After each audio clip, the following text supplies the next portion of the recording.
사랑하는 주님, 수년 동안 오후 예배 통해서 계시록의 말씀을 함께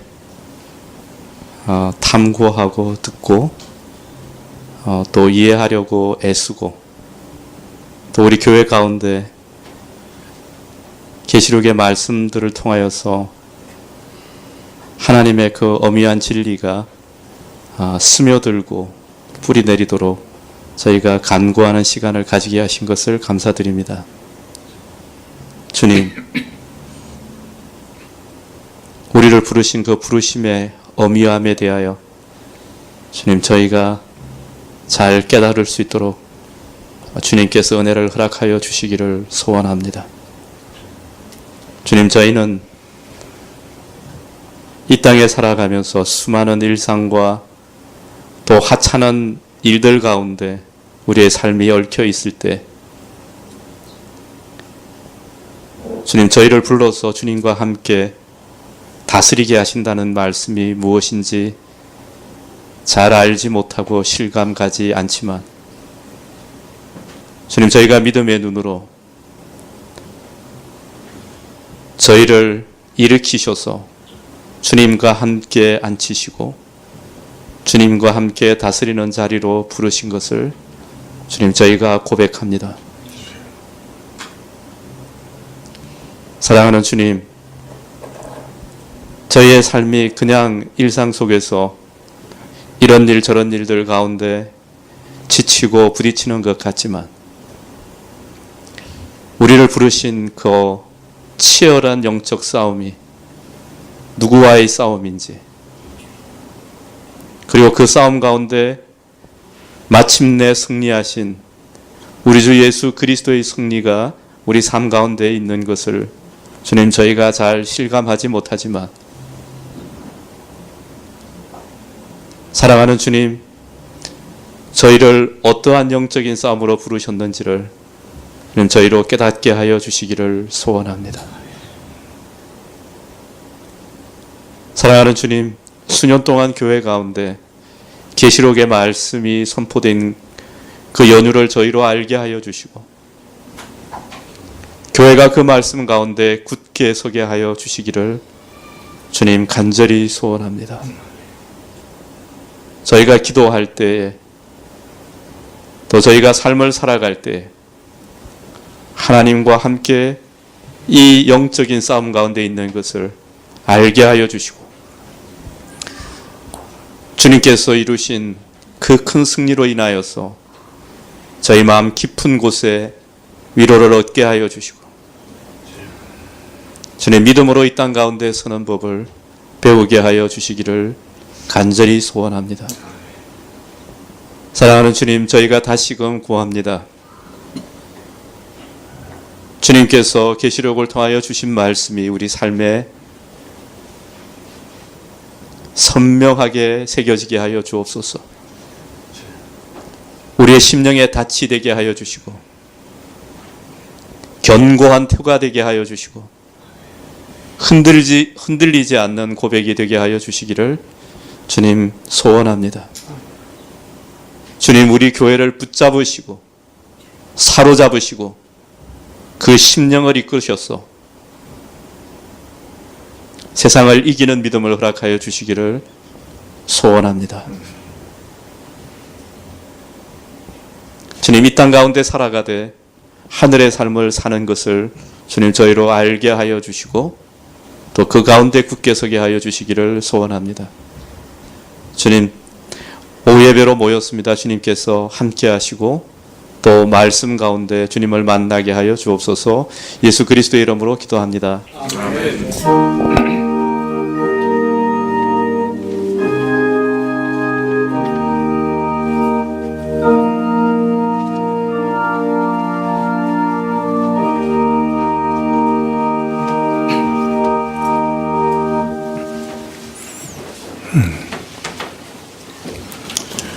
네, 요한계시록 21장 1절부터 8절입니다. 네.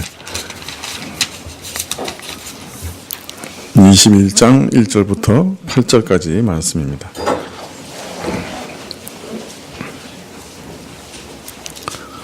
신약 421쪽인데요. 요한계시록 21장 1절부터 8절까지 한 절씩 교독하시죠. 또 내가 새 하늘과 새 땅을 보니 처음 하늘과 처음 땅이 없어졌고 바다도 다시 있지 않더라.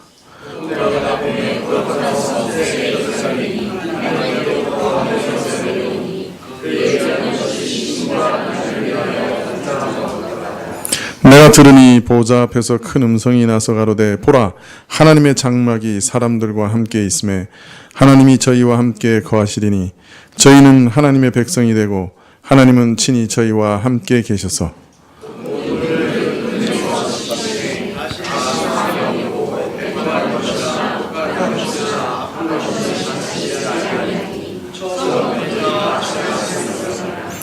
보좌에 앉으시니가 가라사대 보라 내가 만물을 새롭게 하노라 하시고 또 가라사대 이 말은 신실하고 참되니 기록하라 하시고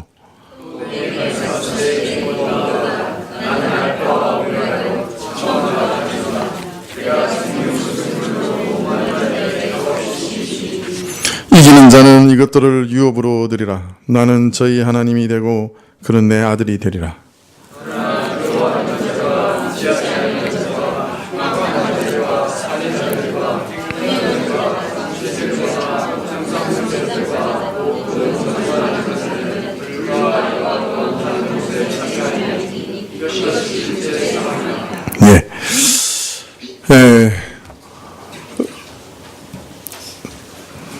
우리는 지금 계시록의 세 번째 장면을 보고 있습니다. 계시록은 크게 네 개의 큰 장면으로 이루어졌다고 말씀드렸죠. 첫 번째는 밤모섬에서 본 계시죠. 그래서 7 교회에 대한 메시지가 거기서 주어집니다. 두 번째 계시는 요한이 하나님의 하늘에 있는 성소에 들어가서 하나님께서 이 온 역사에 대해 가지고 계시는 근본적인 계획을 듣는 그런 장면이죠. 그래서 하늘의 성소에 들어가서 본 장면이 있습니다. 그리고 우리가 이제 세 번째 장면을 지금 보고 있는데 그것은 17장부터 시작되었죠. 광야에서 요한이 광야에서 본 장면입니다. 이 17장부터 본 장면은 앞에서 7 나팔 이후에 등장한 짐승과 거짓 선지자 또 바벨론 이런 그 마귀의 편에 서 있던 자들의 운명을 더욱 자세하게 설명하는 내용으로 되어 있습니다. 먼저 17장 18장에는 열국을 미혹하던 음녀 바벨론이 어떻게 무너질 것인가에 대해서 알려고 계시고 이어 19장에서는 짐승과 거짓 선지자가 유황불못에 던지는 것에 대해서 알리고 있습니다. 20장에서는 마지막으로 사단의 최후에 대해서 알리시고 있는데 1000년 동안 마귀가 무적용에 결박당한 채 성도들이 그리스도와 더불어 다스리는 그런 복된 시대가 오랫동안 지속될 것이지만 마지막에 마귀가 잠시 놓여나서 천하 백성과 나라를 미혹하고 성도들의 진과 사랑하시는 성을 에워싸서 무너뜨리려고 하는 거대한 전쟁을 벌일 것이다. 그렇게 말씀합니다. 그러나 이것은 사단의 최후 발악에 지나지 않는 것이요. 결국은 패하여 짐승과 거짓 선지자와 함께 사단은 유황불못에 던져지는 것으로 끝을 맺습니다. 또 보좌에 앉으신 하나님께서 마지막으로 죽은 자들이 부활하게 하시고 각각 그 행한 대로 심판을 받게 하시되 생명책에 기록되지 못한 자들은 다 불못에 던지고 최후에는 사망과 음부까지도 불못에 던지는 것을 알리고 계십니다. 이것을 둘째 사망이라고 하죠. 즉 사망과 사망의 영역인 음부까지 삼켜 제거하는 궁극적인 죽음이요. 죄와 그로 인하여 비롯된 모든 저주를 완전히 처리하게 될 최후 심판이다 하는 것을 알리시고 있습니다. 이처럼 요한이 광야에서 본 세 번째 장면은 하나님 나라와 세상 나라 간에 이어진 오랜 갈등과 전쟁의 역사가 어떻게 마감되고 짐승과 거짓 선지자, 바벨론 그리고 궁극적으로 사단과 그를 추종하던 자들이 어떤 보응을 받아 멸망하게 될 것인지 역사의 심판에 대해서 주로 밝히고 계십니다. 그런데 오늘 장면은 이 역사의 심판에 대한 장면 끝에 이 심판의 주제와 맞지 않는 그 다른 어떤 장면이 이렇게 붙어 있는 것 같아요. 차라리 이 장면을 앞으로 우리가 읽게 될 21장 9절 이하에 그 참 높은 산에서 본 장면, 거기 붙여놓으면 매우 자연스러울 것 같은데, 오늘 이것은 광야에서, 즉, 하나님의 심판에 관한 장면들 가운데 맨 마지막에 이 새하늘과 새 땅과 새 예루살렘에 대한 광경이 이렇게 붙어 있는 거예요. 그래서 여기 붙어 있는 건 좀 이렇게 뭔가 맞지 않는 것 같다, 이렇게 느껴질지 모릅니다. 그런데 여기 붙어 있는 이유가 있습니다. 그것은 무엇이냐면, 앞에서 심판의 역사에서 주로 밝히신 다음에 오늘 말씀에서는 이 심판에 의해서 죄가 또 죽음이 궁극적으로 멸망한 이후에 어떻게 인류 가운데 모든 죄의 잔재, 모든 죄의 어떤 그 영향, 그런 것들을 남김없이 제거하시는가 하는 것을 보여주시고 계시는 거예요. 무슨 말인지 이해되시죠? 그러니까 계속해서 죄를 제거해 나가신 거 아니에요? 짐승, 그 다음에 거짓 선지자, 바벨론, 그 다음에 사단을 따르던 무리, 거기다가 죽음, 그리고 음부까지 다 제거해 버리시는 거예요.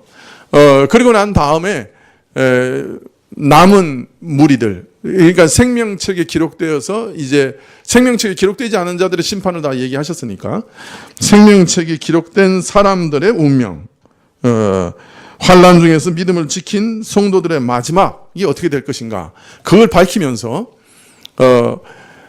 이 우주 가운데 죄의 그 흔적조차 다 제거해 버리실 것, 그러니까 마지막으로 죄의 흔적조차 완전히 제거하실 것에 대해서 말씀하고 있는 거예요. 그러니까 이제 쭉 흐름이 맞는 거죠.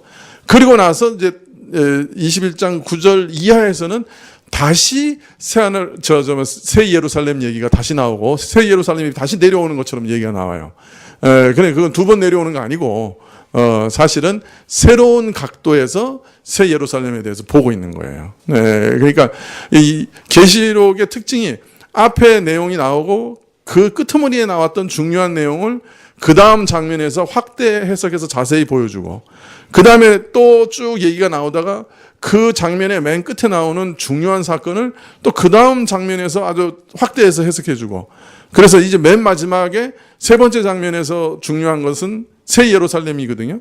그것이 이제 네 번째 장면, 그 높은 산에 올라가서 본 장면에서는 그 새 예루살렘만 또 확대돼서 마지막으로 보여주고 끝나는 거예요. 이게 계시록의 이렇게 큰 흐름이거든요. 그래서 오늘 네 번째 장면에서 왜 갑자기 심판에 대한 얘기만 나오다가 새하늘과 새 땅, 새 예루살렘에 대해서 나오느냐? 그 이유는 죄의 흔적조차 어떻게 완전히 제거하실 것인가 하는 측면에서 그 얘기를 하고 계시는 거예요. 그 다음 측면에서는 새 예루살렘의 영광에 대한 측면으로 다시 또 보여주고 계시는 거예요. 그러니까 조금 내용에 초점이 다르기 때문에 같은 내용이 꼭 반복되어 나오는 것처럼 보이지만 사실은 반복되어 나오는 게 아닌 것이죠. 네. 이해되시죠? 왜냐하면 21장 9절에 다시 또 새 예루살렘이 또 얘기가 나와서 그 얘기를 말씀드리는 거예요. 이게 문제예요. 설교자는 아주 열심히 잘 설명했다고 하는데 듣는 사람들은 무슨 말인지 모르네. 이게 문제예요.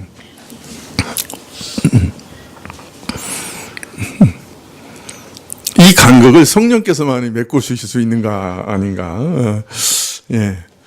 이해되세요? 그러니까 여러분이 전혀 의문을 품지 않는데 저 혼자 의문을 품고, 그 다음에 또 그 의문을 해석하고 있으니까 여러분 도대체 왜 저 사람 저 얘기를 하는가.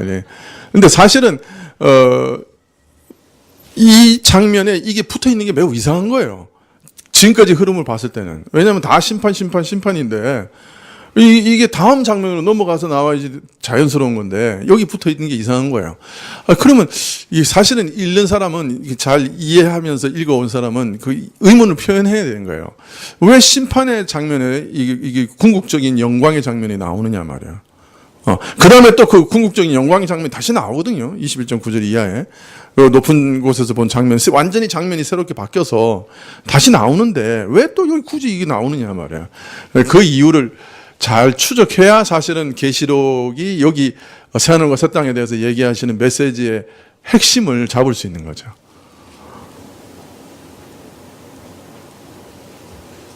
이렇게 계시록 보는 사람 별로 없어요.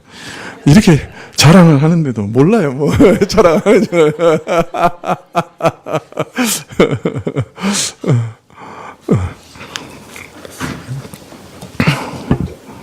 자, 21장 1절에 또 내가 새 하늘과 새 땅을 보니 처음 하늘과 처음 땅이 없어졌고 바다도 다시 있지 않더라. 사실 21장 1절부터 8절까지 말씀이 계시록의 클라이막스라고 해도 좋습니다.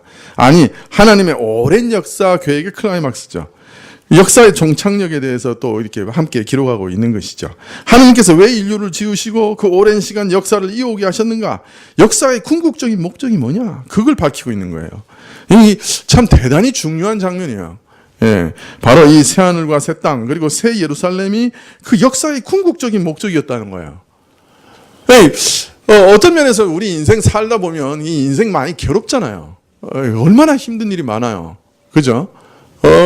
참, 왜 이런 것들을 계속 유지해 오셨냐 말이에요. 온 우주가 지금 해산의 고통을 하는 것처럼 끙끙 매고 있잖아요. 나 요새 우리 위정자들 보면 막 불쌍해서 못 보겠어. 내가 그랬잖아요. 이번에 누가 대통령이 돼도 진짜 힘들 거다. 네, 그랬잖아요. 그거는 뭐 내가 하늘의 계시를 안 받아도 그 정도는 예측이 가능해요. 이 10년 동안 이 정부가 일자리를 늘리기 위해서 그냥 막 그 기업들을 지원했거든요. 근데 이 기업들이 그 지원을 받아서 아주 부자가 됐어요. 그런데 일자리는 안 늘었어요. 왜냐하면 기업이 다 자동화했거든요. 그러니까 이제 방법이 없는 거예요. 그러니까 지금까지 한 번도 해본 적이 없는 역사 유사 이래 한 번도 해본 적이 없는 어떤 면에서는 새로운 시도를 해본 거예요. 왜 10년간 실패했으니까 이제 새로운 시도를 해봐야지. 그거 계속하면 똑같아질 거 아니에요. 그러니까 이제 새로운 시도를 한 건데 이게 그 뜻대로 안 되고 있는 거예요 지금. 서민을 위한 정책이었는데 서민들이 아주 아파하고 힘들어하니 내가 생각하기에는 이 대통령 밤잠을 못 잘 것 같아. 불쌍해서 못 보겠어요. 이제 남은 거는 욕먹을 일밖에 없어. 다른 방법이 없잖아요. 지금 뭐 인구는 줄지 자원은 없지. 옆에 중국은 우리 거 다 뺏어 먹지. 그죠? 정장로님, 제 말이 틀렸습니까? 세금은 잘 거치는데. 예, 세금은요. 다행이네요. 제가 보기에는 앞으로 욕먹을 일밖에 없어요. 네, 제가 한 가지 더 예언할까요? 예, 내가 아까 공부 시간 뭐 괜히 이걸 해야 되나?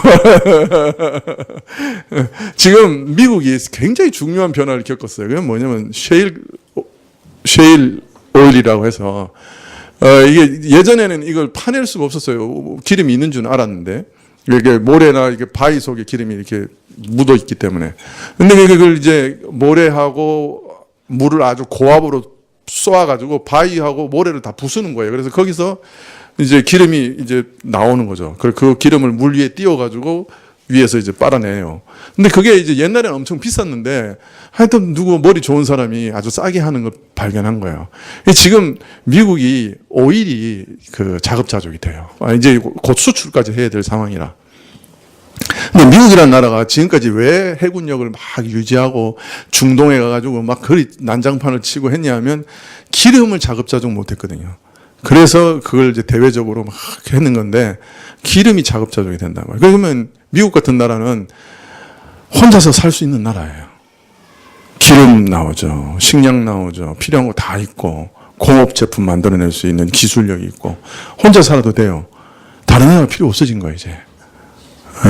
이게 굉장한 역사 변화예요 사실은. 그러니까 이제 다른 나라가 어떻게 되든 자기들은 살 거라. 굶어 죽든 안 돼도 상관없는 거예요. 우리만 잘 살면 돼 더. 이게 원래 이기적인 모든 나라의 목적 아닙니까? 그래서 트럼프 아저씨한테 못 보이는 나라는 지금 다 경제가 흔들흔들해요. 근데 이제 문제는 이게 전 세계 모든 대륙에 걸쳐 있어요. 일단 터키가 흔들리죠. 터키가 흔들리면요. 터키에 지금 대출해 놓은 게 많은 나라, 기술을 주고 거기다가 하청을 시켜가지고 지금 그걸 받아가서 수출하는 나라가 독일이에요. 그러면 터키가 흔들리면 독일이 흔들리고 독일이 흔들리면 EU가 흔들리게 돼 있어요. 그 다음에 흔들리는 나라가 아르헨티나예요. 남미잖아요. 남미도 흔들거려요. 그 다음에 또 흔들리는 나라가 어디냐면 아프리카 공화국이에요. 이거 어느 나라예요? 어디요? 아프리카예요. 거기다가 중국마저 흔들거리고 인도도 흔들거리고 그 다음 파키스탄, 이란이 흔들거려요. 그러면 유라시아, 아시아와 유럽, 아프리카, 남미 다 흔들리는 얘기예요. 틀렸습니까? 이렇게 흔들릴 때 오는 게 뭡니까? 완전히 다 막혀버리면 둘 중에 하나예요. 전쟁을 하든지 아니면 공항으로 가든지 아니면 공항으로 가서 전쟁으로 가든지 네, 그렇게 되는 거예요. 이게 막혀버리면 수출도 안 되고 수입도 안 되고 그렇게 되면 국내에 있는 모든 사람들의 직장이 흔들거리고 아주 위험하게 되는 거예요. 내가 보기에는 트럼프 아저씨 때문에 잘못하면 이게 조금 더 지속되고 좀 더 강력해지면 공황이 올 수도 있지 않는가 이런 생각을 했어요. 사실은 저는. 그래서 우리 교인들한테는 어떻게 살라고 할까. 방법이 없더라고. 돈 있는 거 저축할 때 달러로 저축하고 집은 있으면 팔지 말고 될 수 있으면 금이나 이런 것으로 바꿔야 되지 않는가.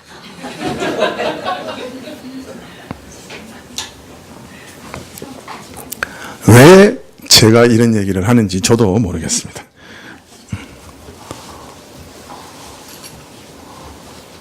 빚을 줄이세요. 어떻게든. 빚을 줄이세요. 빚 막 지금 쓸 수 있다고 좋아하지 마세요. 이자율이 엄청 뛰어오를 가능성도 있어요. 나중에 IMF 때처럼 20%까지 올라가면 어떡할 거예요. 될 수 있으면 빚을 줄이세요. 부동산이 있으면 팔지 마세요. 떨어져도 인플레가 돼서 돈 가치가 떨어지는 것보다는 나을 거예요. 저축을 할 때 달러로 저축을 하세요. 그러나 불행해도 달러로 저축할 돈이 우리에게 없어요.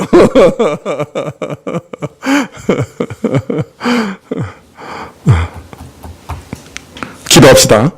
사태가 심상치는 않아요. 이 트럼프 아저씨가 휘젓고 다니는데 그 결과가 어떻게 변할지 몰라요. 모든 대륙이 흔들릴 가능성이 있어요. 지금은 잘못하면. 어떻게 정장로님 어떻습니까? 저 목사 앞이라고 또 뭐.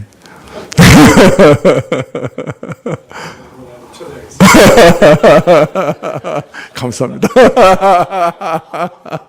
최고의 칭찬을 들었다. 아니 근데 하여튼 뭔가 심상치 않기는 않아요. 이게 물론 최악을 제가 얘기한 거지만 이게 미국이 자급자족을 하면서 전 세계의 유통망을 자기들 마음대로 정치적 목적을 위해서 흔들 수 있는 상태가 된 것이 매우 위험하게 된 거예요. 사실은 안정화된 게 아니고 글로벌 네트워크가 필요 없어진 거예요. 세계화가 필요 없어진 거예요. 그러니까 세계화를 다 흔들어 버리겠네요. 근데 문제는 세계화로 인해서 지금 살고 있는 나라는 우리나라예요. 미국 욕하지만 그래도 사실 그거에 불붙어서 살았던 게 우리나라예요. 지금 우리나라, 필리핀, 태국, 말레이시아 다 베트남 그 다 그 수익으로 살아나는데 흔들리면 다 흔들릴 거예요. 그리고 11월 달부터 이란이 이제 완전히 망가질 거고 터키가 어떻게 됐냐에 따라서 글쎄 독일이 내가 보기에는 투자해야 자기들도 사는데 2천만 달러를 지금 투자해야 겨우 유지시킬 수 있단 말이에요. 독일이 밑빠진 동인 줄 알면서 2천만 달러를 그냥 터키에게 선사할 거냐 그건 또 다른 문제예요. 그러면 3, 4년간의 아주 지독한 경제적인 폐쇄가 올 가능성이 있어요. 그렇기 때문에 뭐 하여튼 그렇게 되지 않도록 열심히 기도해야 될 상황이고 전 세계적으로 우리가 기도해야 할 상황이고 그렇게 됐을 때 우리는 어떻게 이 나라가 잘 버텨나가야 되는 상황이 된 거죠. 이게 우리가 지금 선산 보면서 넋놓고 있을 때가 아니에요.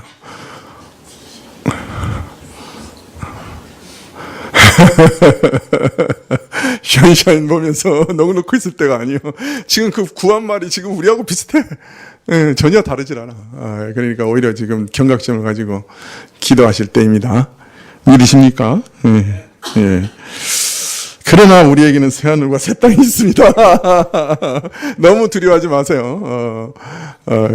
고난은 잠시일 것이요. 예, 그러나 우리에겐 새하늘과 새 땅이 있어요. 자, 21장 1절. 근데 내가 왜 그 얘기를 했지 또? 이상한 데로 흘러가가지고. 예. 이러다가 제가 경제적으로는 미스터 둠 되는 거 아니에요? 항상 최악을 예언하는. 예. 하여튼 우리가 살 때 최악을 언제나 생각하고 늘 준비하는 게 우리 인생의 제일 지혜입니다. 항상 그게 최고의 지혜예요. 예. 또 내가 새하늘과 새 땅을 보니 처음 하늘과 처음 땅이 없어졌고 바다도 다시 있지 않다. 네, 하나님의 이게 궁극적인 역사 목적입니다. 이것이. 네, 우리 참 고난이 많고 참 힘든 삶을 왜 살아가게 만드시느냐 이거죠. 아담이 범죄했을 때 그냥 아담 다 처리해버리시고 하와 처리해버리시고 그냥 끝. 에이, 이제 다 끝났으니까 실패. 그러시면 되는데, 하나님은 실패를 모르세요. 그냥 아담과 하와가 실패했는데, 그냥 그걸 갖다가 완전히 실패, 그러니까 끝, 이렇게 안 하시고, 그걸 이 새하늘과 새 땅으로 끝까지 만들어 가시는 거예요. 그것이 이 지난한 역사 과정의 목표였어요. 네, 그래서 끝내는 완전한 새하늘과 새 땅, 새 예루살렘을 만들어 내실 거예요. 자, 이제 그러면 새하늘과 새 땅은 도대체 뭐고 새 예루살렘은 뭔가 설레는 마음으로 한번 살펴봅시다. 요한은 사단과 그의 세력 곧 짐승과 바벨론과 그 추종자들의 최후에 대해서 보이신 이상에 이어서 새하늘과 새 땅을 보았습니다. 이처럼 두 번째 사망 곧 사단과 짐승과 불신자들의 최후에 관한 이상을 보고 난 다음에 새하늘과 새 땅을 보았다고 해서 최후의 심판과 새하늘과 새 땅이 시간적으로나 내용상으로나 둘이 멀리 떨어진 것이라고 볼 필요는 없습니다. 지난 시간에 살펴본 대로 최후 심판에 대해서 보이신 이상에서 또 내가 크고 흰 보좌와 그 위에 앉으신 자를 보니 땅과 하늘이 그 앞에 피하여 간데 없더라고 한 내용은 처음 하늘과 처음 땅이 사라지고 새하늘과 새 땅을 보게 되었다는 그런 내용과 서로 다르지 않습니다. 따라서 이 두 사건은 시간적으로 따로 떼어서 생각할 수 없고 한 묶음으로 볼 수밖에 없는 것이죠. 즉 최후 심판과 함께 새하늘과 새 땅은 도래하게 되어 있고 새하늘과 새 땅의 도래와 함께 최후 심판은 일어나는 것입니다. 세상 종말은 최후 심판, 둘째 사망 등이 주는 인상처럼 그렇게 어둡고 비관적인 것만은 아닙니다. 그것은 한 면일 뿐이요. 그런 두려운 일은 오히려 진정한 기쁨과 완전한 평강에 나아가는 과정일 뿐이죠.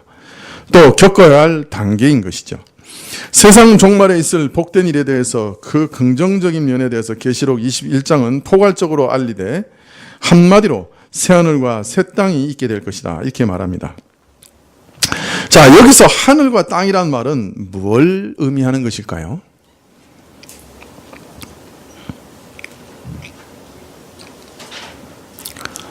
아니, 목사님, 하늘은 하늘이고 땅은 땅이지 뭘 의미합니까? 이렇게 생각하실지 모르겠습니다. 뭐 맞는 말이죠. 그러나 하나님께서 창세기 1장 1절에 뭐라고 말씀하셨어요? 태초에 하나님께서 천지를 창조하셨다. 하늘과 땅을 창조하셨다. 그렇게 얘기하셨어요. 만일 그것이 창세기 1장의 주제요 제목이라고 하면 하나님께서 이 보이는 하늘과 보이는 땅 모든 물질계를 지으신 것에 대해서 말씀하시는 것이 될 거예요. 근데 그것이 아니고 하늘과 땅을 지으셨다 한 다음에 그 다음에 땅은 이라고 설명하면서 쭉 연결되는 말씀이라고 하면 그 땅 속에 하늘과 땅이 다시 다 나와요. 그러면 처음에 하늘과 땅은 뭐가 되는 거예요? 하늘과 땅을 지으셨다.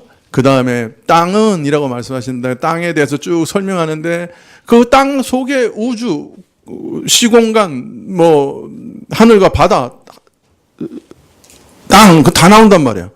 그러면 그 처음에 하늘들과 땅을 지으셨다는 말은 뭐가 되겠어요? 영계와 물질계를 지었다. 그렇게 이해할 수도 있는 거죠. 만약 그것이 영계와 물질계를 지었다라고 한다면 그 물질계 안에 우리가 보는 하늘과 땅, 우주 공간이 다 들어있는 거예요. 그게 왜냐면 1월 성신 다 나오니까. 오늘 여기서 새하늘과 새 땅이라고 할 때 영계까지 포함하느냐 안 하느냐는 창세기 1장 1절을 어떻게 해석하느냐 하는 것과도 매우 밀접한 관계가 있을 수 있어요. 만약 이것이 창세기 1장 1절을 그대로 가져와서 새하늘과 새 땅이라고 얘기했다고 하면 여기에는 영계도 새롭게 되고 물질계도 완전히 새롭게 하신다. 그런 뜻이 될 수가 있는 거죠.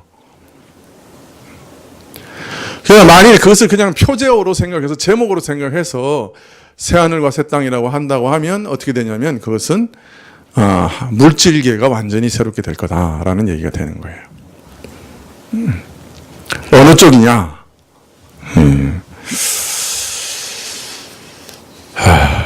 저에게 좀 알려주세요. 어느 쪽인지.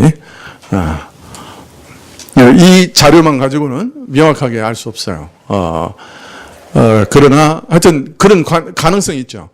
이 새하늘과 새 땅이라는 것이 영계와 물질계를 완전히 새롭게 하셨다는 말이 될 수도 있고 아니면 물질계를 완전히 새롭게 하셨다라는 말이 될 수 있습니다. 하여튼 어느 쪽인지 이 자료를 가지고는 명확하게 알 수 없습니다. 혹시 나중에 그것에 대한 어떤 힌트를 성경에서 발견하시면 저에게 알려주십시오. 자, 그런데 여기서 새롭다는 말, 이 카이노스라는 말은 질적으로 새로운 걸 뜻합니다. 지금까지 사용된 적이 없는 그런 세력 또는 이전에는 존재하지 않았던 그런 새로운 것을 나타내는 말입니다. 이전에 있던 것을 적당하게 개조하고 개선하는 것이 아니라 이전과는 전혀 다른 것이 될 것을, 즉 근본적으로 철저한 변화를 겪게 될 것을 뜻하는 것입니다. 그래서 새하늘과 새 땅, 처음 하늘과 처음 땅과 같이 하늘과 땅이라는 점에서는 다름이 없습니다만은 이전과는 크게 달라질 것을, 말하자면 새하늘과 새 땅에서는 더 이상 옛것의 흔적을 찾아볼 수 없을 정도로 완전히 만물이 새롭게 될 것을 말씀하시는 것입니다. 단순히 처음 창조가 사라져 없어졌다는 그런 뜻이 아니라 처음 하늘과 처음 땅을 구성하고 지탱하던 근본 요소와 틀과 원리들이 불에 타서 녹아서 해체될 것이라고 베드로후서 3장 10절에 말씀하고 계시기 때문이죠. 그러나 주의 날이 도적같이 오리니 그날에는 하늘이 큰 소리로 떠나가고 체질이 뜨거운 불에 풀어지고 땅과 그에 있는 모든 일이 드러나리라. 그것이 베드로후서 3장 10절 말씀인데요. 여기서 체질이 뜨거운 불에 풀어진다 그랬어요. 체질이 풀어진다.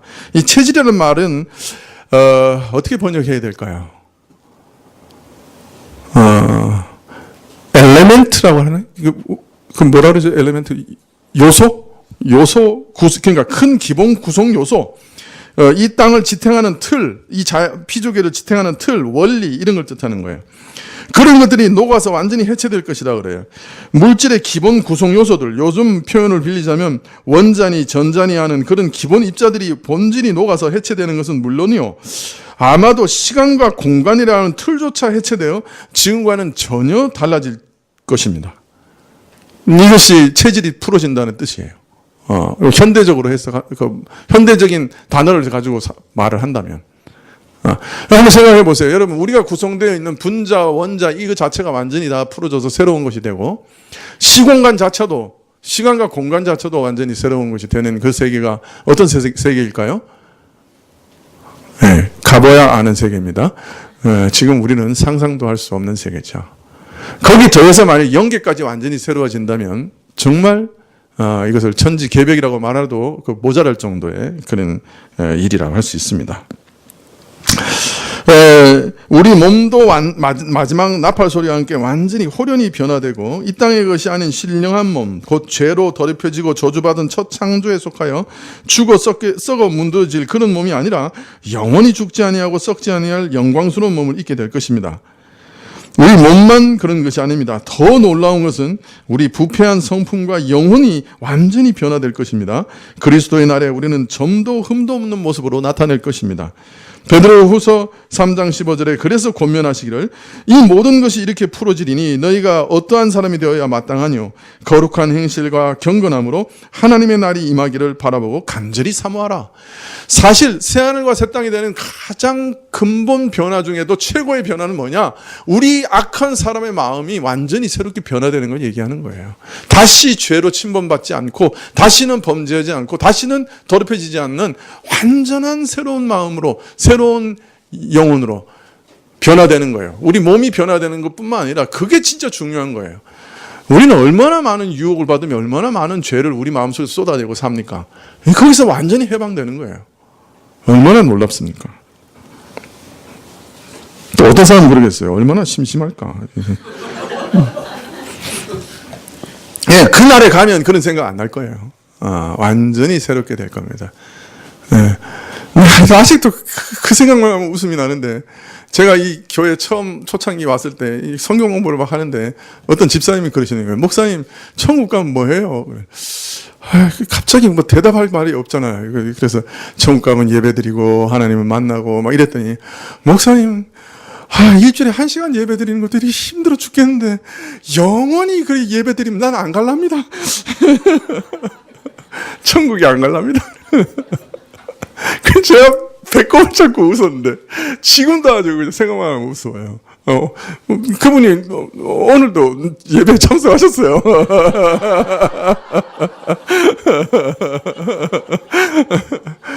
천국 안 가려고 그러신다고 그러는데도 와서 예배에 참석하셨어요. 그날은 정말로 바뀌어서 이 예배가 지금 드리는 것보다 더 아름다울 거예요. 이게 더 놀라울 거예요. 우리가 그 속되고 거짓된 것을 정말로 싫어하게 될 거예요. 네. 자, 그런데 그 말 이후에 아주 이상한 말이 하나 붙어 있어요. 그 뭐냐면, 그때는 바다도 다시 있지 않을 거다. 이렇게 돼 있어요. 이 바다가 뭐냐? 이게 문제예요. 진짜 바다를 얘기하는 거면 굳이 여기 바다가 다시 있다 없다 얘기할 필요가 없어요. 왜냐하면 이 물질계 안에 다 포함되어 있는 게 진짜 그 물리적 바다 아니에요. 그 땅 안에 물리적 바다가 있기 때문에 그게 물리적 바다는 그 뭐 완전히 새로워지는 거예요. 그 새로워지는데 그 물리적 바다가 있는지 없는지 그거 뭐 아무 상관없잖아요. 어떤 면에서 완전히 새로워질 거예요. 시공 세계도 완전히 새로워질 정도의 그 뭐 원자, 분자 이런 것까지 다 새롭게 될 건데 그 뭐 바다가 있냐 없냐 그게 무슨 상관이냐고. 그런데 그걸 얘기하는 건 아닐 거라고. 그러면 이것도 뭔가 하나 중요한 상징일 거다라는 걸 생각할 수 있어요. 근데 여기 보면 바다가 다시 있지 않는다라고 아주 강조하여 있어요. 새하늘과 땅과 하늘은 새하늘과 새 땅이 된다고 얘기했는데 바다에 대해서는 다시 있지 않다 이렇게 강조하고 있어요. 근데 이 구문이 바로 다음에 나오는 구문하고 연결돼요. 바로 다음에 보면 4절에 사망, 애통, 아픈 것, 곡한 것이 다시 있지 않을 것이다 이렇게 나와요. 그러니까 여기 쌍을 이루고 있는 거예요. 바다가 다시 있지 않고 그 다음에 죽음, 아픈 거, 곡하는 거, 애통하는 거 다시 있지 않는다 이렇게 딱 나오는 거예요.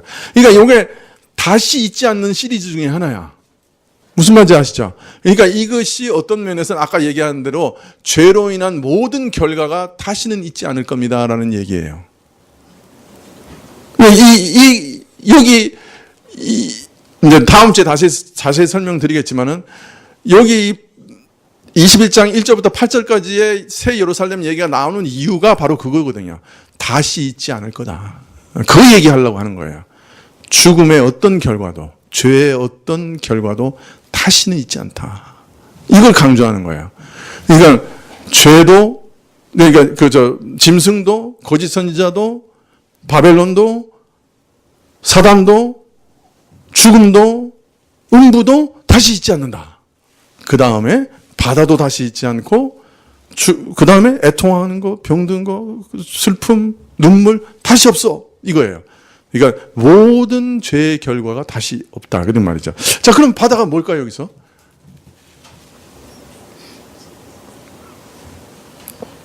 다시 없어요. 아주 강조해서 얘기하고 있는 거예요. 그 밑에 거하고 동일한 거예요. 그러니까. 이런 것도 없는데 바다도 없다. 최우선적으로 바다가 없다. 그런 말이에요. 우리가 아까도 얘기했지만 모든 요소가 풀어지니까, 체질이 풀어지니까 물리적 바다가 어떻게 될지 그건 상상하기 어려워요. 그건 뭐 말씀도 안 하시는 거예요. 그래서 굳이 언급할 필요가 없어요. 땅에 다 속한 것이니까. 그런데 여기 바다는 그러므로 물리적 바다라기보다는 어떤 상징적인 것이다고 생각할 수 있겠죠. 그럼 여기 바다가 상징하는 게 뭘까요? 주석학자들은 5개를 얘기합니다. 5가지를 얘기해요. 예, 근데 제가 생각하는 거는 뭐 시간도 없고 다 얘기할 필요도 없을 것 같아요. 예. 선지서를 보면 또 계시록에서도 바다는 종종 국제적인 정치의 파고를 상징했어요. 거칠게 요동치면서 으르렁거리며 맞부딪히는 거센 파도가 갈등과 불안한 상태에 있는 세상 나라들을 주로 상징했습니다. 나라들의 사회적인 불안, 나라와 나라들의 정치적인 위기, 나라들 간의 갈등을 바다는 늘 상징해 왔던 것이죠. 그러므로 이런 세상 나라들과 저들의 갈등, 위기, 국제 정치 이런 것들이 다시 없을 것이라는 말씀으로 읽을 수 있는 거죠. 그리고 이들 나라 가운데 일어났던 하나님을 대적하는 세력이나 하나님의 백성을 유혹하거나 핍박하고 위협하는 악한 존재들이 새 창조의 질서에는 다시 없을 것이다 라는 말씀입니다. 그래서 이때는 악한 제국도 국가 간의 충돌도 참혹한 전쟁도 정치적인 긴장이나 다툼도 선거도 지지율 걱정도 경제 전쟁도 국민을 억압하는 정부도 공직자들의 횡포와 부패도 무엇보다 세금도 걱정할 필요가 없습니다. 믿으십니까? 그게 바다가 없다는 말입니다.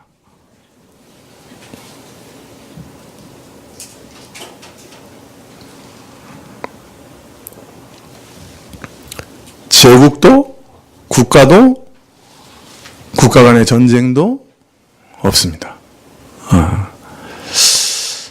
일단 세금이 없어요. 좋으시죠?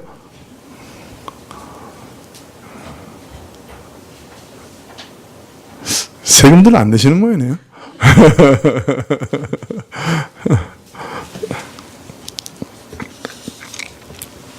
자, 2절에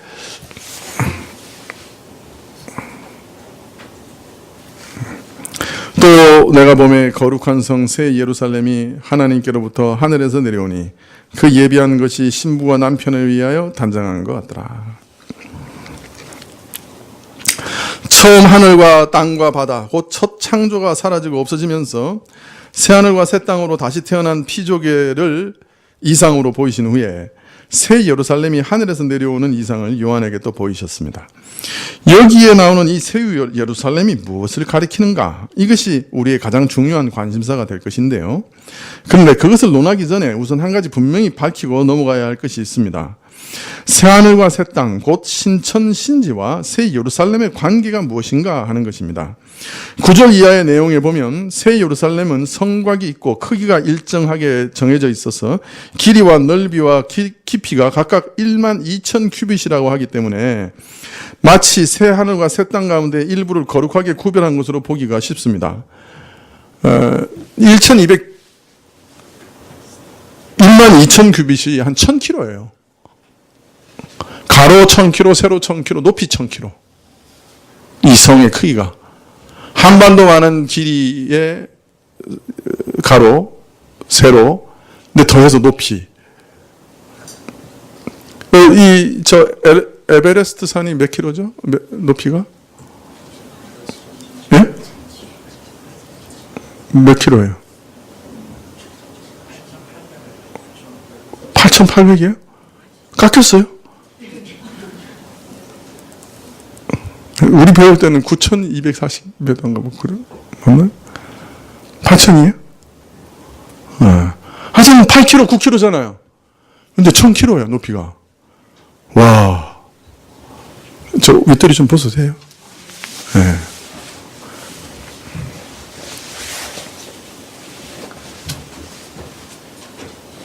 신났네요. 집 걱정할 필요 없어요. 1000km면 도대체 몇 층이야? 에이, 저한테 지금 다 속아 넘어가서 지금 머릿속에 계산하고 계세요. 정말 이것이 그렇게 큰 성을 얘기하는 걸까요?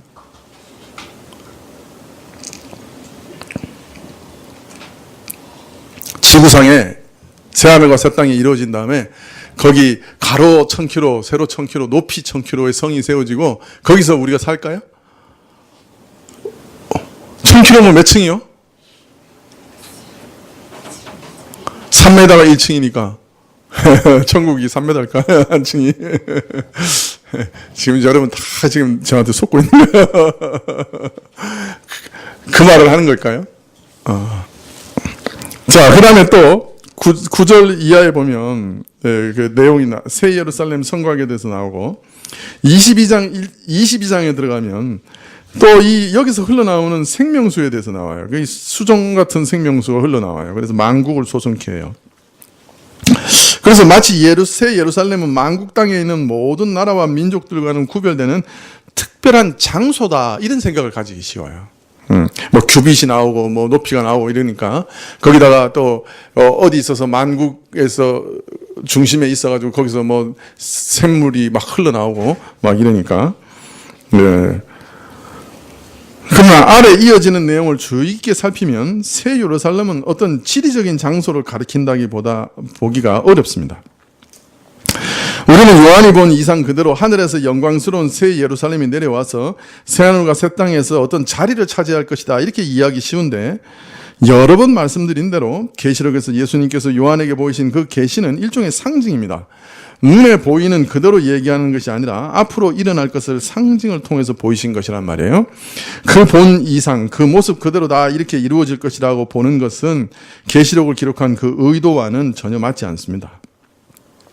특별히 계시록 21장 3절에 내가 들으니 보좌에서 큰 음성이 나서 가로되 보라, 하나님의 장막이 사람들과 함께 있음에 하나님이 저희와 함께 거하시리니 저희는 하나님의 백성이 되고 하나님은 친히 저희와 함께 계셔서 모든 눈물을 그 눈에서 씻기심에 다시 사망이 없고 애통하는 것이나 곡하는 것이나 아픈 것이 다시 있지 아니하리니 처음 것들이 다 지나갔음이라 한 내용은 바로 이 예루살렘이 하늘에서 내려오는 이것이 하늘과 땅을 새롭게 변모시키는 핵심 요소다 하는 것을 암시하고 있습니다. 예루살렘이 내려온 결과 이것도 없고 이것도 없고 이것도 없는 거예요, 사실은. 새 예루살렘이 내려오고 하나님께서 사람들과 함께 거하시며 그들에게 하나님이 되어주시고 그들을 자기 백성으로 삼으시는 일이, 그리고 저들의 눈에서 눈물을 씻기시는 일, 그리고 모든 고통과 고난이 없어질 것을 말씀하시고 처음 것들이 다 지나갔다라고 말씀하시는 것이 무슨 뜻이냐? 이전 것이 다 사라지고 새롭게 만드는 것이 도대체 무엇이냐? 그것이 바로 새 예루살렘이 내려오는 것으로 말미암은 것이요, 새 예루살렘으로 말미암아 새롭게 된 것이다 하는 말을 하고 있는 것입니다. 따라서 이 새 하늘과 새 땅은 이 새 예루살렘하고 아주 밀접하게 연결되어 있고 이 둘을 분리해서 생각할 수 없습니다. 하늘과 땅이 완전히 새롭게 되어 새 하늘과 새 땅이 될 것인데 무엇이 그 하늘과 땅으로 하여금 새롭게 하며 이전과 전혀 다른 것이 되게 하는가? 그것은 새 예루살렘이 내려온 것으로 말미암는 것이라는 말씀입니다. 자, 그러면 새 예루살렘이 내려온다는 것이 무슨 뜻이냐? 조금 이따가 설명드리겠지만은 이 새 예루살렘을 가리켜 하나님으로부터 하늘에서 내려오는 것이라고 말하고 있습니다. 새 예루살렘은 이 땅에 속한 것을 사용해서, 재료를 사용해서 사람의 손으로 지은 것이 아닙니다. 하나님께서 친히 그의 능력과 하늘에 신령한 것으로 지으신 것이에요. 이런 예루살렘이 땅에 임함으로써 처음 하늘과 땅이 사라져 없어지고 새 하늘과 새 땅이 되게 하였다고 할 수 있는 것이죠. 더욱이 새 예루살렘을 가리켜 그 예비한 것이 신부가 남편을 위하여 단장한 것 같다라고 말합니다. 그 예비한 것이라고 한 말은 이 새 예루살렘은 오랫동안 준비되어 왔다는 것을, 아주 오랫동안 준비되어 오다가 이제 온전함에 이르렀다는 그런 뜻입니다. 예비했다는 말이 참으로 중요한 말이에요. 그러니까 새 예루살렘이 한꺼번에 아예 없다가 공중에서 뚝 떨어진 게 아니란 말이에요. 예비되어 있었어요. 오랫동안 준비되어 있었어요. 그리고 그것이 이제 이 땅에 내려오는 거예요. 자, 이 새 예루살렘의 정체에 대해서 결정적으로 알려주는 말씀이 있습니다. 그 아름다움과 영광을 보니 마치 신부가 남편을 위하여 단장한 것 같더라. 이거 주로 어디서 나온 말이에요? 신부가 남편을 위해서 단장하는 것 같더라. 마지막 날 신부가 남편을 위해서 단장한 것처럼 준비하고 있는 것은 무엇입니까? 예? 교회죠. 교회. 예. 구약에서는 시온과 예루살렘, 신약에서는 교회, 그렇게 얘기하죠. 다른 말로 하면서 이 새 예루살렘은 뭐예요? 교회를 상징하는 것입니다. 새 예루살렘 가서 황금마차 타고 다니려고 했는데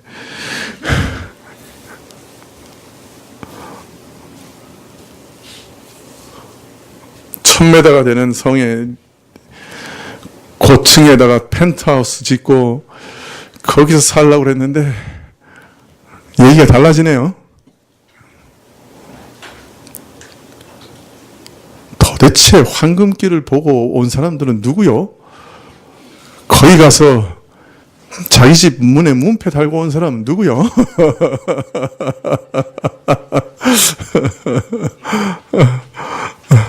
하여튼 그런 그 간증이 하도 많아서 보석으로 지은 집에 근데 그게 다 상징이에요, 여러분. 계시록에서 그 말을 하는 건 다 상징이라고요.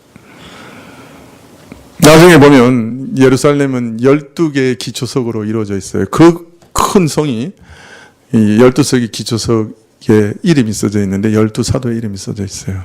교회는 12사도의 교훈 위에 세워지는 거예요. 이 교회를 가르치는 거예요.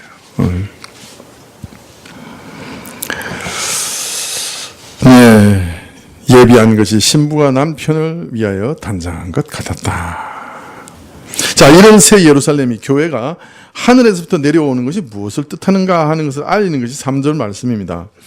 내가 들으니 보좌에서 큰 음성이 나서 가로되 보라, 하나님의 장막이 사람들과 함께 있음에 하나님이 저희와 함께 거하시리니 저희는 하나님의 백성이 되고 하나님은 친히 저희와 함께 계셔서 보라, 주목해서 보라, 하나님의 장막이 사람들과 함께 있음에.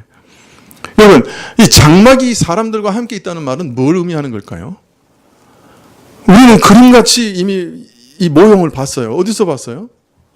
출애굽할 때 봤어요. 출애굽할 때 백성들이 장막을 쫙 치고요. 그 장막 한가운데 뭐가 있었어요? 성막이 있었어요. 성막에 하나님께서 임재하셔서 구름 기둥과 불 기둥으로 항상 함께 계셨어요. 오늘 이 계시록에서 지금 3절에 얘기하는 것은 바로 그 장면을 얘기하고 있는 거예요. 그 장면을 눈에 보이듯이 다시 설명하고 있는 거예요. 다른 말로 말하면 성막을 출애굽 때 지으라고 하신 그 성막을 시각적으로 표현하고 있는 이 실체가 이게 뭐냐? 그때 그렇게 표현했는데 그것이 가르치는 실체가 뭔가 밝히시되 하나님께서 저희와 함께 거하시는 거였다. 사실 성막이라는 것은 하나님께서 그곳에 거하시는 그 처소를 가리키는 것을 우리가 알고 있습니다. 또 다른 한편은 더 크게 보면 이스라엘에 의해 사방에 진을 친 가운데 성막이 있고 하나님께서 거기 거하신다는 뜻으로 성막이 자리 잡고 있었는데 그것은 바로 하나님께서 자기 백성 가운데 거하신다는 것을 나타내는 것이었습니다. 오늘 말씀에서 하나님의 장막이 사람들과 함께 있으니 하나님께서 저희와 함께 거하시리나 한 말과 사실 출애굽 때 보였던 그 모습은 똑같은 말이요. 하나님이 저희와 함께 거하신다고 하는 것을 눈으로 보고 상징적으로 드러내는 것이 성막이었습니다. 자, 물론 이 말씀을 오해해서 하나님의 성막이 이제 새 땅에 있어서 성도들과 함께 있을 것이다, 이렇게 이해해서는 안 됩니다. 새 땅과 새 예루살렘에 갔더니 하나님이 거기 텐트 하나 크게 지으시고 거기 하나님이 임재하고 계신다, 이렇게 생각하면 안 돼요. 왜냐하면 계시록 21장 22절에 성 안에 성전을 내가 보지 못하였으니 이는 주 하나님 곧 전능하신 이와 및 어린 양이 그 성전이심이라. 성막이 있다 그래요, 없다 그래요? 없어요. 성전도 없고 성막도 없어요. 그분이 거하시는 것 자체가 성전이고 성막이에요. 이 교회 자체가, 새 예루살렘 자체가 성막이에요, 어떤 면에서. 네. 신천 신지 새 예루살렘에 성전이나 성막이 따로 있지 않습니다. 그러므로 하나님이 성막이 사람들과 함께 있다는 말씀은 하나님께서 성도들과 함께 계실 것을 상징하는 말씀입니다. 새 예루살렘이 하늘에서 내려오는 것이 무엇을 뜻하는 것인가? 그것은 바로 하나님께서 사람들과 함께 거하시게 될 것을 뜻하는 것입니다. 그걸 강조해서 나타내는 것이에요. 그러나 이것은 단순히 그저 하나님께서 사람과 함께 계신다는 평범한 뜻은 결코 아니지요. 하나님께서 무소부재하십니다. 지금도 계시지 않는 곳이 없어요. 어떤 의미에서 하나님께서 지금도 모든 사람과 만물에 함께 계십니다. 사람이 오늘 살아서 숨쉬고 움직이는 것도 성령께서 다 사람들을 붙잡고 계시기 때문에 살아 숨쉬고 움직이고 소화하고 지금 싸우고 다투고 그러는 거예요. 그래서 사람들은 이전에 하나님이 주신 금은을 가지고 바알을 섬겼던 사람들과 똑같아요, 사실은. 오늘도 생명을 주시고 붙잡고 계신데 그거 가지고 맨날 싸우고 다투고 죽이고 하잖아요. 자신의 생명을 바알에게 낭비하는 것과 똑같지요. 하나님이 주신 은금을 바알에게 주는 자들과 똑같아요, 사실은 우리가. 오늘도 하나님이 만물에 편재하시고 오늘도 우리를 붙잡고 계시고 오늘도 호흡하게 계시고 모든 생명이 오늘도 그 성령 하나님의 능력으로 지탱되고 있어요. 그러니 하나님이 함께 하신다고 말할 수 있죠. 그러나 새 예루살렘의 강림과 더불어 하나님께서 우리와 함께 거하신다고 하는 그 말은 단순히 그저 우리와 함께 계신다는 그런 뜻이 아닙니다. 사람들은 이제 하나님의 백성이 되고 하나님께서는 저들의 하나님이 되셔서 저들과 함께 거하시겠다. 그 뜻이죠. 그거야 출애굽 때부터 있었던 하나님의 언약 아닙니까? 너희는 내 백성이 되고 나는 너희 하나님이 되고 내가 너희와 함께 거하겠다. 그 출애굽부터 있었던 약속인데 뭐 그 새하늘과 새 땅에서 뭐 그게 새롭습니까? 라고 말할지 모릅니다. 하나님께서 저들의 하나님이 되어 저들을 축복하시고 돌보시고 사람들은 그 하나님을 사랑하여 순종하며 섬기며 함께하는 것. 쉽게 말하면 죄 많은 이스라엘을 불러 자기 백성으로 삼으시고 그 언약의 축복을 온전히 이루시는 것. 그게 새 예루살렘의 축복입니다. 우리가 이미 받은 거예요. 그렇지만 완전하게 이루어질 겁니다. 영원히 이루어질 겁니다. 놀랍게 이루어질 겁니다. 그러므로 우리는 조금 전에 말씀드린 대로 새 예루살렘이 하늘에서 내려온다 할 때 정말 어떤 영광스러운 성곽이나 도시가 하늘에서 내려오는 것으로 상상해서는 안 됩니다. 교회사에 보면 그런 오해한 사람들이 많이 있었어요. 초대교회 몬타누스라 같은 이단들은 저 동쪽 하늘에 새 예루살렘이 내려올 것이다 하는 말을 퍼뜨려서 수많은 사람들을 모으기도 했습니다. 안 내려왔죠.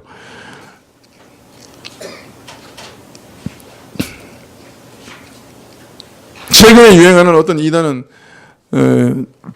예루살렘이 내려오다가 공중에 멈췄다.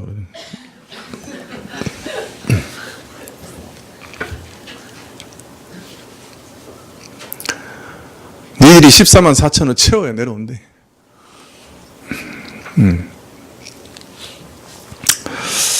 거룩한 성 새 예루살렘이 내려오는 것이 오랫동안 준비한 것이 완성되는 것을 뜻하는 것인데 무엇이 완성되는 것이냐? 그것은 바로 하나님께서 사람들과 함께 거하시는 것, 그들과 거처를 함께 하시는 그것이 온전히 완성되는 것을 상징하는 것입니다. 좀 더 자세히 얘기한다고 하면 하나님께서 죄인을 불러 자기 백성으로 삼으시고 저들의 하나님이 되어 축복하시는 이런 언약의 은혜가 온전히 실현되고 완성되는 것을 뜻하는 것입니다. 여러분, 사실 하나님이 이 일 위해서 힘쓰시고 애쓰시고 역사를 유지해 오시고 자기 아들을 보내신 거예요. 아담의 범죄로 말미암아 에덴 동산에서 쫓겨났습니다. 인간은 하나님의 거룩한 임재와 교통에서 끊어졌습니다. 에덴 동산은 폐쇄되고 불칼이 주변을 돌면서 사람들이 에덴 동산에 접근하지 못하도록 했습니다. 노아 시대에는 하나님의 자녀들이 부패한 욕망에 자기를 맡김으로써 하나님의 신 성령께서 그 복된 임재와 교통이 완전히 끊어지는 일이 일어납니다. 아브라함을 불러 한 나라를 세우시고 그것을 통해서 땅의 모든 족속으로 복받게 하시려고 하시는 뜻을 따라서 그 자손 이스라엘을 타락한 세상 애굽에서 구원해내시고 자기 백성으로 삼으시고 거룩한 율법을 줘 지키게 하셨지만은 이스라엘은 하나님에 대한 반역과 불순종으로 일관한 나머지 그 언약을 배반하고 심판을 받아 망해버립니다. 하나님이 그 백성에게 거하려고 하는 시도는 끊임없이 인간의 죄로 인해 거스림을 받습니다.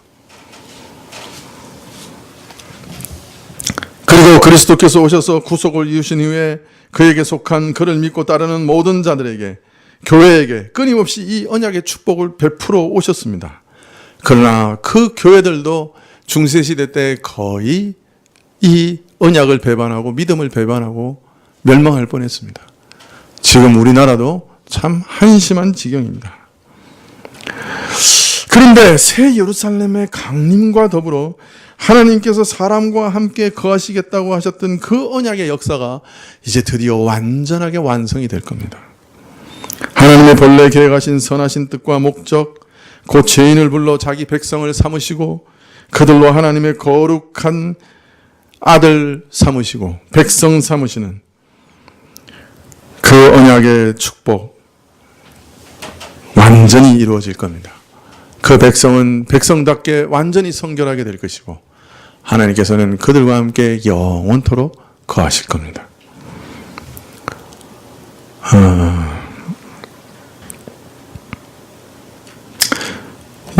우리가 이 언약의 축복을 아직도 잘 몰라요. 하나님이 내 하나님이 되시고 내가 하나님의 백성이 된다는 말의 그 의미가 이게 살떨리게 다가오진 않죠.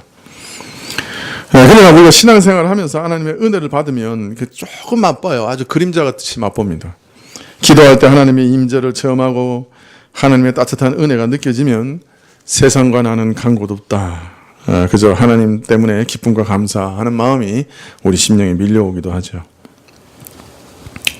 그런데 우리가 이 세상에 살면서 누리는 이런 축복은 사실 하나님이 완전히 영원히 함께 계시는 축복은 아니죠. 다만 이 땅에서 하나님의 임재를 체험하는 데서 오는 축복일 뿐이죠.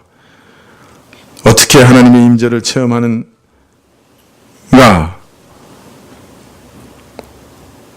참 우리는 매우 그림자같이 또 매우 아주 이렇게 끊어짐이 많죠. 단속적이죠. 조금 은혜를 받았다가 또 사라지고 또 은혜를 받았다가 사라지고 그런 상황이죠. 이렇게 하나님의 임재를 이 땅에서 참 단속적으로 체험하는 기쁨도 엄청난데 하나님과 영원토록 거하게 될 때 우리 기쁨은 어떻겠습니까? 찬송가 85장 1절에 구주를 생각만 해도 내 마음이 좋거든 주 얼굴 배울 때 얼마나 좋으랴 그랬는데요. 한번 그것 상상해 보셨습니까? 여러분 이 하나님의 얼굴을 직접 본 사람이 하나 있었어요. 구약에 누굽니까? 이 모세 할아버지죠. 네, 모세가 40일 동안 하나님의 존전에 나가 하나님의 영광의 얼굴을 배웠어요. 그리고 모세가 이 땅에 내려오니까 어땠어요? 이 자기 백성에게 내려오니까 얼굴이 너무 환하게 비춰서 백성들이 모세 얼굴을 보지 못했어요. 그래가지고 어떻게 했어요? 그 얼굴을 수건으로 가렸습니다.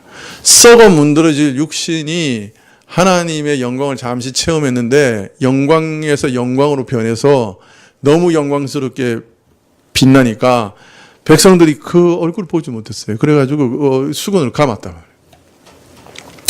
예수님께서 변화산에서 잠시 변화되셨어요. 자신의 본래의 영광을 잠시 드러내셨어요. 밑에는 귀신 못 쫓아내가지고 제자들이 곤욕을 치르고 있는데 변화산에서 새 제자는 영광에 참여했어요. 저 베드로 왈, 예수님, 우리 여기서 집 짓고 삽시다. 여기 너무 좋습니다. 딴 거 다 필요 없는 거예요. 밑에 아내도 놔두고 왔고, 뭐, 아버지, 엄마 다 놔두고 왔고, 뭐 하여튼 다 놔두고 왔는데, 또 제자들도 다 놔두고 왔고, 그런데 이 셋이 올라가서 하는 말이, 아이고, 이건 너무 좋네요. 우리 여기 초막이라도 짓고 여기서 살게 해주세요. 이러고 있어요. 근데 그 영광 속에서 우리가 영원히 썩지 않을 몸을 입고 올라가면 그 어떨까요? 그 영광과 기쁨과 평안과 그 은혜가 얼마나 놀라울까요? 이 바울은 자기 일생 동안에 가장 깊이 충격적으로 기억에 남는 것 꼽으라 그러니까 뭐라 그러냐면 내가 3층 천에 올라갔다. 3층 천에 올라가가지고 말할 수 없는 말을 듣고 이렇게 얘기합니다.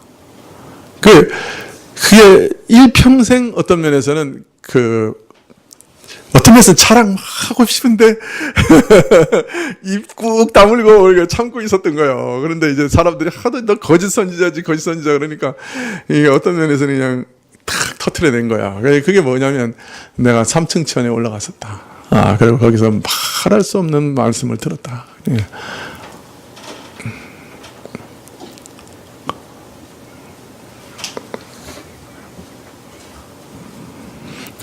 이 지상에서 아주 잠시 잠깐 살짝 그 천국의 영광을 살짝 본 사람들은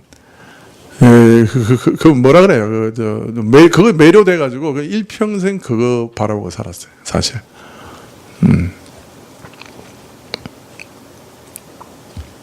그런데 그날에 그 언약의 축복이 완성이 되고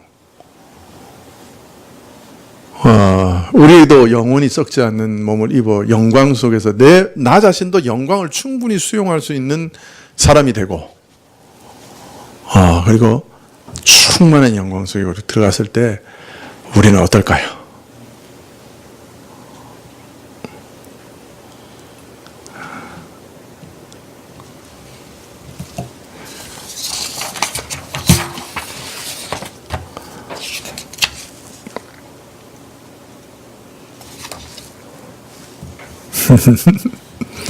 영광과 관계없이 옳습니다. 옳습니다.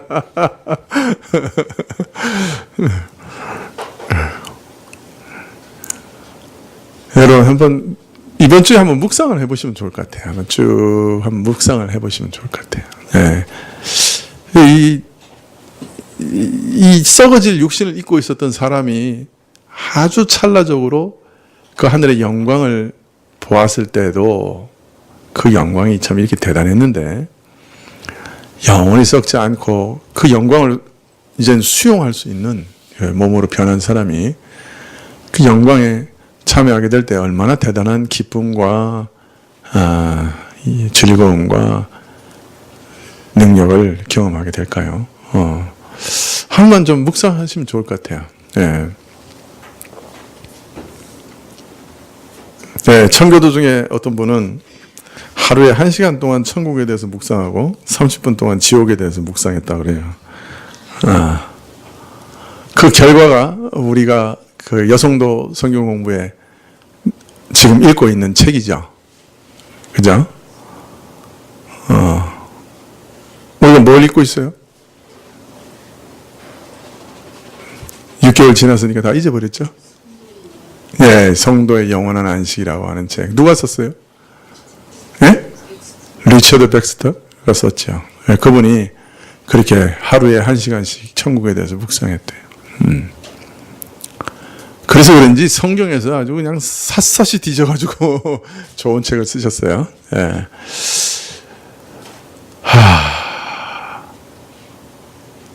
9월 중순부터 다시 시작할까 싶은데 할까요? 말까요? 우리 민주주의니까 한번 다시 투표해서 하자고 하시면 하고 안 하면 하지 말고 이렇게 할까요? 네. 네, 우리가 이런 소망을 가지고 이 땅의 모든 어려움을 싸우고 한 걸음 한 걸음 전진해 나가는 것입니다. 역사의 마지막에 가서야 우리 인생의 비밀도 비로소 드러날 겁니다.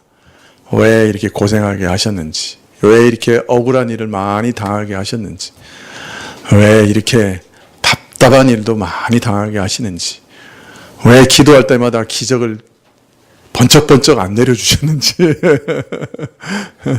다 드러나게 될 겁니다. 그래서 그때까지 참 어떤 면에서 하나님이 나와 동행하지 않는 것 같은 그런 상황이 올지라도 묵묵히 한 걸음 한 걸음 걸어가시는 겁니다. 하나님이 우리를 떠나신 적은 단 한 번도 없죠. 만약 떠나시면 뭐 호흡부터 우리는 끝날 테니까. 그러나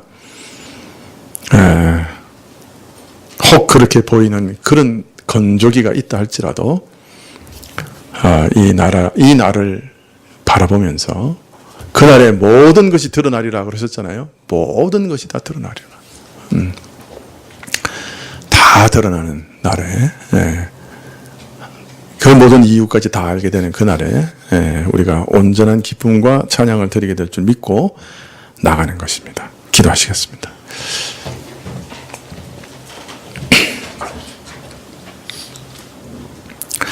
죄인에게 다시 임하사 죄인들 사하시고 저들의 하나님이 되시고 죄인들을 다시 하나님 백성으로 부르신다 하시는 이 말씀과 이 언약의 의미가 얼마나 놀라운 것인지 우리는 이 땅에서 다 체험하지 못합니다. 바라옵고 원하옵기는 주여 이 땅에 살아가는 동안에도 하나님께서 우리가 매우 친밀하게 다가와 주시고 임재하셔서 그 언약의 일부라도 맛보게 해주시고 또 간절히 기도드리는 것은 우리 모두 그 영광의 날에 그 언약에 다 참여하여 하나님의 백성으로 드러나게 하시고 또 더 간절히 기도하는 것은 우리 자녀들도 그날에 우리와 함께 거기 서 있게 하옵소서. 예수님의 이름으로 기도합나이다. 아멘.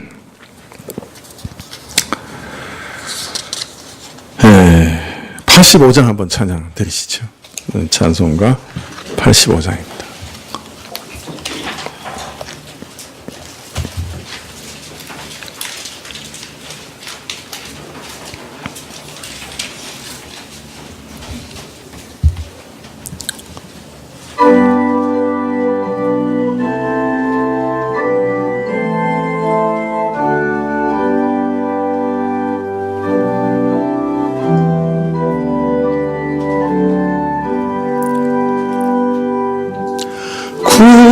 구주를 생각만 해도 내 맘이 좋거든. 주 얼굴 배울 때야 얼마나 좋으랴.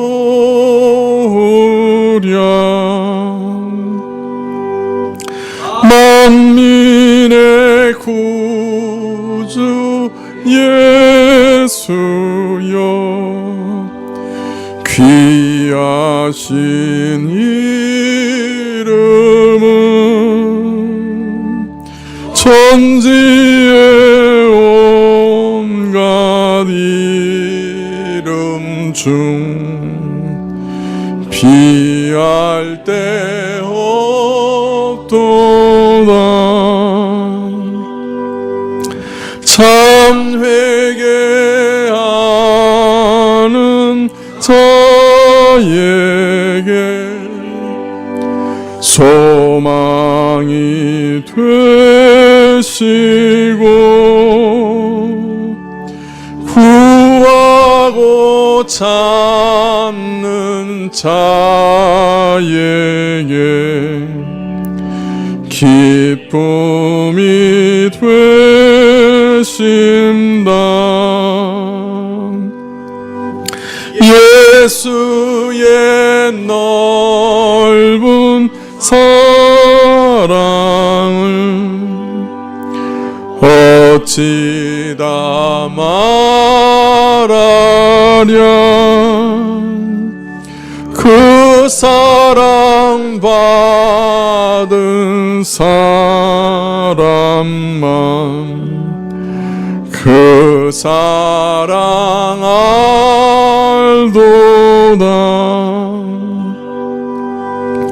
사랑의 구주 예수여 내 기쁨 되시고 이제와 또한 영원히 영광이 되소서.